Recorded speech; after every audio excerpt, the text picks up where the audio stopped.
Hey Cancer, it's Empress Rose here. Welcome to your reading. These are general readings. We take what works, leave what doesn't. If I don't catch a storyline on this reading, check your other major placements or wait till next week or do whatever. Let's see here. We're going to start with, if you haven't already, please do click that subscribe button because it does make me happy and it helps other people find my channel and these messages. So if they're beneficial for you, they may be beneficial for other people. And let's see, we're starting with our Oracle decks for an intuitive vibe. I'm using Moonology and Work Your Light, and I got a new one that I have really loved exploring. Urban Crow by, let's see, MJ Cullinane. I think she's from Seattle because there's a lot of Seattle landscape here. And it's beautiful, really cool messages, multi-layered, I found, and unique messages I typically, for most of the cards, I don't get from any other decks. So anyway, here is what the guidebook looks like. We might consult that since I'm pretty new here with it. And then here's the backs there. So, and I find it to be a very generous deck. In my first little shuffle, it usually has a couple cards pop out.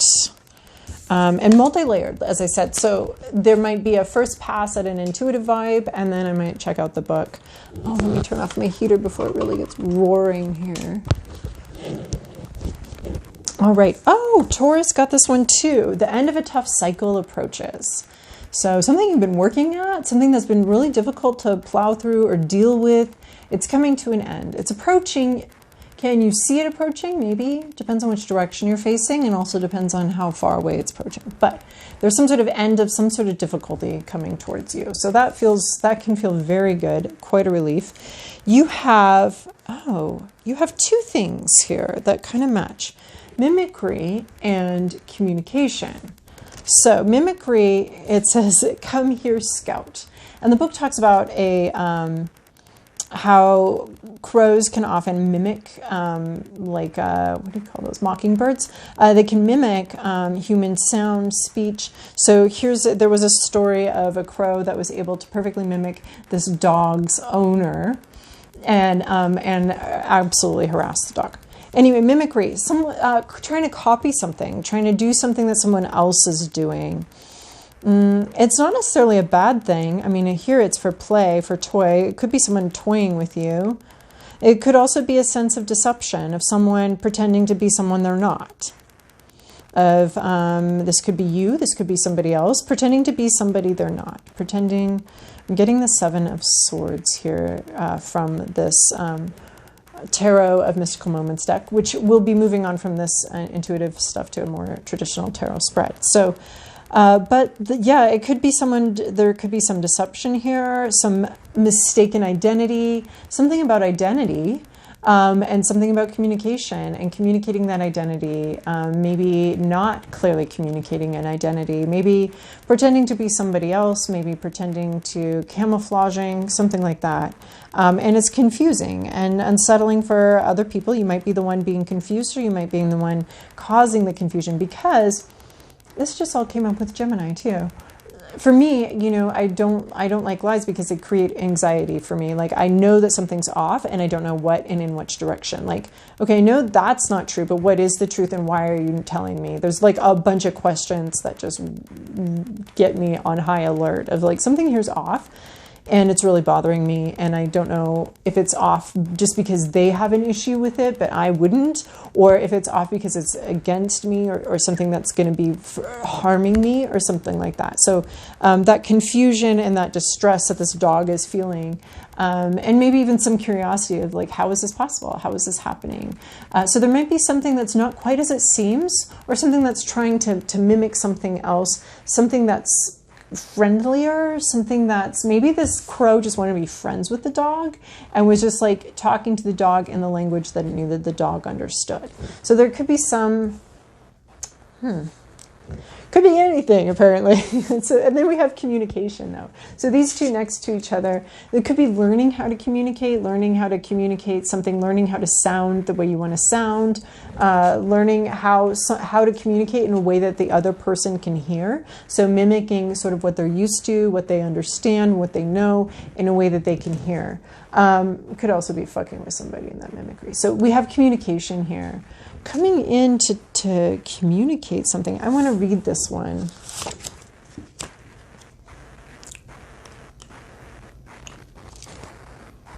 And the book is very well organized. I very much appreciate it. It's alphabetical.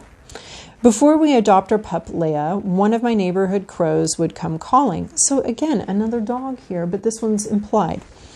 This one we named Brave One because she would go right up to our sliding glass door and knock. The bird was looking for a handout. This card brings the message to speak up, say what you want or who you really are, or figuring out a way to communicate with someone who's very different from you. And you may think those around you know your needs and desires, but that may not be the case. Now is the time to articulate your wishes. You may be pretending that you're fine or pretending that you're okay, but you actually need something and you need to communicate that and let other people know, that you have needs. So I like that. I like this idea of communicating and letting other people know your needs, but I also like the idea that you're maybe like trying to communicate with someone who just has a different communication style than you, and you need to learn how to communicate in a way that they're going to understand. If you need something, you need to learn how to communicate it, and how to communicate it in a way that other people can hear, other people understand. And I do like the burden of communicating your needs is actually on you. That can be an unpopular and uncomfortable truth, but it is true. It's one of our keys. I mean, you knew that when you were little, when you'd sit in your high chair and scream and cry for more food or not that food or whatever, it's a fundamental of being alive is initiating communication about whatever you need. It's not fair to ask other people who have a lot of things going on in their lives to be guessing or paying so much attention to what you need that they even neglect their own. So I like that. Speaking up. See, this is what I mean about this deck. I really like it. I've never had a deck with that message that you need to speak up. You need to communicate something. You need to say what you need. If you're hungry, ask for food. And you need to learn maybe how to do that in a way that other people can hear and understand. Maybe the tough cycle that's ending is you being quiet, you quietly hurting, quietly being in need, and you coming out and learning how to communicate something to the people around you, the people that you need something from. All right, Cancer. Whoa. Okay, here's your past, your present, your inner landscape. What's at issue? Your environment, to-do list, possible outcome. I like a lot. Oh my gosh, yes. We've got some good repetition here. Okay, in your recent past, you have the Justice card. This can talk about unfairness, things that you have felt were unfair, the concept of fairness, of balance, of equality. Maybe things weren't fair for you or for somebody else. This also really addresses the issue of integrity. We have truth and we have fairness, we have balance. We could be talking about karma. We could be talking about things needing to be balanced out, or something happened and it was like, yeah, that was fair, like instant karma, or you had that coming for a while, man. So this might have been you, this might have been somebody else, or you might have put effort into something and not received a reward, and now the balance, the scales have gotten balanced. But as I mentioned before, this could also have something to do with integrity. Questions of how you go about doing something, how you go about speaking, how you go about saying what you need.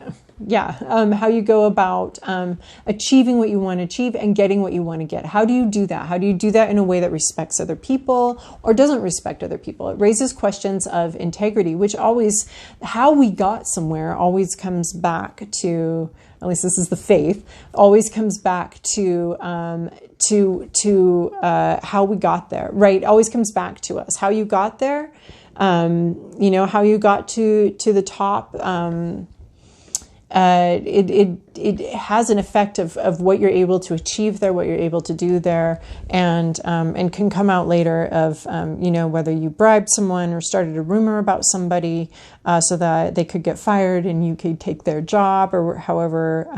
Something I saw happen once was wild. I actually saw it happen twice with the same person.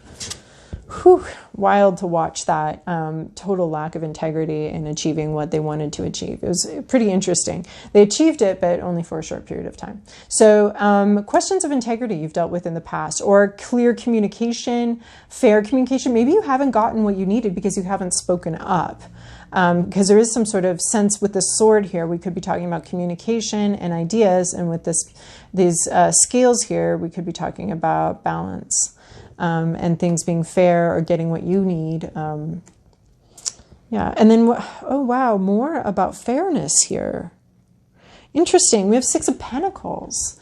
This does seem to speak to me about you needing to speak up about something and say something that's not fair, or speak up about something here. So then you have the 6 of Pentacles here. This is this fairness, this back and forth, this resources and time and how it's allotted. And maybe someone's gotten more resources and time than you, and you need to speak up and talk about the resources and time that you do need. But this 6 of Pentacles is about that flow. It's about generosity. Pentacles are going to be about money, time, anything that's tangible plus time. And the flow, like, is it bean counting, or do we allow a flow? Is it this person's turn to receive this, and now it's this person's turn for the money to flow to them, and this person's turn for the money to flow to them? But it's not necessarily that everybody's getting, 1 dime for you and 1 dime for you. It's like, okay, here's a 20 for you, here's a 20 for you. There's some sort of generosity, some sort of calculation about the generosity, and understanding of an overall balance and overall fairness of that generosity. So that's what you're dealing with right now. Is it somebody else's turn? It could be your turn later, or it could be your turn. This is almost with these with this communication story that we got. It almost seems like this is you waiting for your turn, and maybe this person's gotten like 4 cups of tea, and it's time for you to be like, hey, I would like some tea now too, please. And learning how to communicate it, because again, we have the scales here, and the scales here are not balanced. They're balanced here, but right here, they're not balanced. Something's seeming unfair. Is it unfair or not? Because we don't pour tea, 1 drop for you, 1 drop for you. We pour over here, and then we pour over here. So it could just seem unfair right now, but there's something about the flow of resources that just doesn't, it might not seem quite right to you, but it might be part of a pattern, part of a more here filling up this teacup than filling up that teacup, or it could be something else. You may need to speak up here if someone else's teacup has been filled again and again. And then what I love is that this first card and the second card both have these exact scales on it, an exact style of scales. And then the second card and the third card, we're dealing with teacups. We're dealing with teacups. So 6 of Pentacles, that also reminds me that there's some sort of emotional aspect of fulfillment or unfulfillment, about getting rewarded for behavior or getting what you deserve, and how emotionally fulfilling that can be, and how really relationships, favoritism and all that kind of stuff can really destroy relationships, and it's not the fault of the people. The responsibility of the people receiving that favoritism or being dissed on that favoritism is to acknowledge the favoritism exists. That's all they can really do. But if they're not in charge of the allotting of resources, but someone could speak up on someone else's behalf and say this person needs more. But if they're not... But unless the people receiving the imbalanced resources are cognizant of that and aware of that and talk about it with each other and understand that it's not their fault, then that imbalance of resources is going to really undermine their relationship, right? So Page of Cups is what's on your hopes, your fears. You're hoping for something to learn about, some sort of emotional thing, emotional satisfaction. Maybe there's something inside you that you're really surprised to see. Maybe it is a need. Maybe it is. And what I'm liking about this is it almost reminds me of this mimicry. We have a teacup, But what's in the teacup is not tea. It's a fish. It's something very surprising, something that you thought was just, maybe when you picked it up, you thought it was just going to be tea. And now instead there's this magical fish that you can talk to. So you could be hoping for a surprise, hoping for an emotional surprise, or very concerned, or just, I think this being in your inner landscape, you're just aware of some sort of unusual emotion, some sort of strange feeling. It maybe caught you off guard at one point, but now you're exploring it. You're looking into it. Like, what is this? What is this thing here? What is this thing that I feel? What is this thing that I'm seeing in my feelings, in my emotions, in my heart? The page is really about learning and coming to understand something. So in your inner landscape, I'm not going to call it a hope or a fear. I'm going to call it just what you're dealing with very internally on an internal level. That you maybe aren't sharing with others, is that there's something there that's surprising you and you're not quite sure what it is or what to do with it, but there's a sense of curiosity that's driving you towards it, and you're able to look at it. You're looking square in the face of something that's unusual to you and strange, and you weren't expecting to be there, but you're learning about it, possibly through a conversation. What's at issue here is this Knight of Swords. So we can deal with the Knight of Swords in two ways in the reverse. We can either talk about the integrity of the Knight, or we can talk about the integrity of the swords, or what the swords mean. So the Knight of Swords in the reverse could be bad communication, poor communication, lacking communication, communication that could happen but isn't happening, and I don't know if that's right or wrong, but that's creating the issue. Or we could be talking about a knight that doesn't know what they want, isn't very clear. In the upright, this is going to be fast moving, clear energy, clear communication, clear understanding, clarity, and it comes in really fast and furious. But in the reverse, we're talking about a lack of clarity, a lack of understanding, possibly a lack of communication about all of that, and now we're getting communication over here. So there could be a lack of communication and even a lack of clarity. This mimicry could be like, I'm getting this vibe here is like, this is supposed to be a teacup, but there's something weird going on with this teacup. And this is supposed to, that really sounds very clearly. In the upright, we'd be saying this communication is very clear. This sounds very clearly like my owner calling Scout in, but instead but something's off, something's wrong, something's not clear about this communication, even though I'm hearing something. So there's a communication that's not very clear, or someone that's not very clear, or an idea that's not clear yet and hasn't solidified. There's a lack of clarity and a lack of communication. And I love that we're getting this communication card here, because the Knight of Swords in the upright would be fast, clear communication. In the reverse, it's either non-existent or muddled communication. Maybe you think you've communicated what you need, and maybe you haven't. Maybe no one's been able to hear that, to understand that, to receive what you need. So you need to try again in a way that they can understand. So in your environment, you have 8 of Wands. You have communication. I love this card. It's so beautiful. You have communication, lots of it, abundance of communication going on here. Maybe you need to jump in there with your clarity. Is it clear communication? Someone else seems to be able to communicate and communicate clearly. This isn't you. This is someone in your environment, or some sort of situation in your environment that may be requiring a lot of communication from you, and you might not be bringing it in as clearly as you need. Or it might not be you that's communicating and you do all the listening, and now you need to figure out how to jump into this conversation and bring clarity and communication to it. So that's this 8 of Wands. There's a lot of communication going on in your environment, whether you're jumping in on it and participating in it, and whether it's going your way or not, or you're being understood. Maybe you're doing a lot of communicating but not being understood. It sounds like someone else might be doing a lot of communicating and you haven't figured out how to jump in yet, or you haven't figured out how to get clear or how to communicate clearly. Maybe all the communication just isn't very clear. This is really funny because there's like a lot of communication cards here, and possibly a lot of unclear communication or unfair communication. And your to-do list is this Hierophant. This is, look, she's learning from this institution. This is engaging with some sort of institution, maybe school, maybe work of some kind, maybe church, seeking guidance. Maybe you need help communicating what it is that you need to communicate. Maybe you need help getting clear on what it is that you're thinking, what it is that you're feeling. But this is seeking guidance from a wiser source, and it could be a source that is more traditional. So a more traditional source of information and understanding.